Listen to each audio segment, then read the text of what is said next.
বিয়ের পর থেকে মৌমিতা বুঝতে পারছিল ওকে একটু একটু করে সব কিছু বদলে ফেলতে হচ্ছে।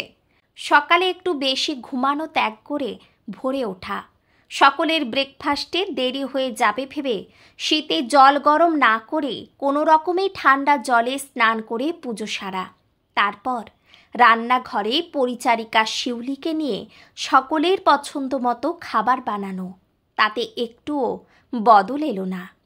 মৌমিতা ভোরে উঠে রেওয়াজ করত, ভালো গান গাইত, তাই 1 কাপ তুলসী পাতা দিয়ে চা তার বাবা তার জন্য এনে দিত ঘুম চোখ খোলার পরে। কিন্তু বিয়ের পর ওই 1 কাপ চাটা আর আলাদা করে জোটেনি তার, গানের পাটও চুকেছে সংসারের ঠেলায়। দত্তবাড়িতে 25 বছর পেরিয়ে গেল তার। মৌমিতার 2 ছেলে ও 1টি মেয়ে। বড় ছেলে সুগার, তাই রবিবার সকালে ওটস খায়, বড় বৌমা রুটি এবং তরকারি। ছোট ছেলের ছোট থেকেই অভ্যাস, রবিবার হলেই তার চাই ফুলকো ফুলকো লুচি। ছোট ছেলের বউ নৃত্যশিল্পী, ডায়েট চাট মেনে খায় ফ্রুট স্যালাড এবং ফ্রুট জুস। তথাগতবাবু মৌমিতার স্বামী, রিটায়ার্ড ব্যাংক কর্মী, তার নিজস্ব খাবারের তালিকা বলে কিছুই নেই। আর এই সমস্ত পঞ্চব্যঞ্জন মৌমিতাকে এই বয়সে এসেও করতে হচ্ছে পরিচারিকা শিউলিকে সাথে নিয়ে।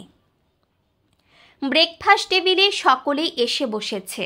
ছোট ছেলের বউ ফেসবুকে বিশ্ব মাতৃদিবসের স্ট্যাটাস দিতে ব্যস্ত। একে একে সবাই এলো। তথাগতবাবু এই সময়টার অপেক্ষায় করছিলেন। খবরের কাগজটা হাত থেকে রেখে বললেন, আজ নাকি তোমাদের ফেসবুকের বিশ্ব মাতৃদিবস। আসলে আমরা ছোট থেকে এমন কোনো দিবসের সাক্ষী ছিলাম না। যাই হোক, আসল কথায় আসা যাক।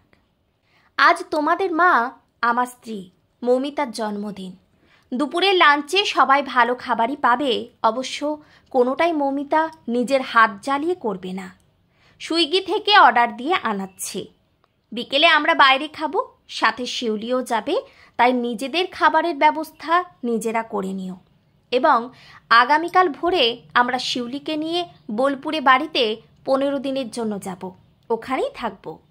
ভালো লাগলে পুরোপুরি থেকে যেতেও পারি। এই বাড়িটার একটা আলাদা ব্যবস্থা করব, তাই নিজেদের থাকার আলাদা আলাদা ব্যবস্থা করে নিও।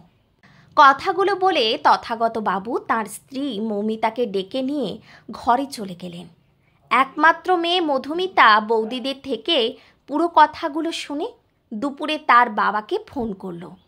তথাগতবাবু সকলকে শুনিয়ে জোরে জোরে মধুমিতাকে বলল, আসলে মায়ের চিরদিন এই ত্যাগের রূপ দেখতে বড্ড বেশি অভ্যস্ত হয়ে গেছো তোমরা, তার জন্যই আমার এমন সিদ্ধান্ত। এখন থেকে বোলপুরের বাড়িতে মৌমিতা নিয়মিত গান নিয়ে চর্চা করবে। তোমাদের আসার ইচ্ছে থাকলে 15 দিন আগে জানিয়ে দেবে।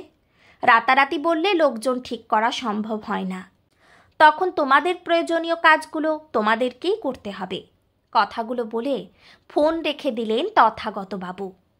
মৌমিতা স্নান করতে করতে অঝরে কাঁদল। জীবনের পুরো সময়টা শ্বশুরবাড়ির লোকজন, ছেলে মেয়েদের লেখাপড়া এই সব নিয়েই কেটে গেছে তার। আলাদা করে তো কখনো নিজের জন্য কিচ্ছু ভাবা হয়নি। তবু জীবনের অস্তাচলে এসে এটুকু তো বদল এলো।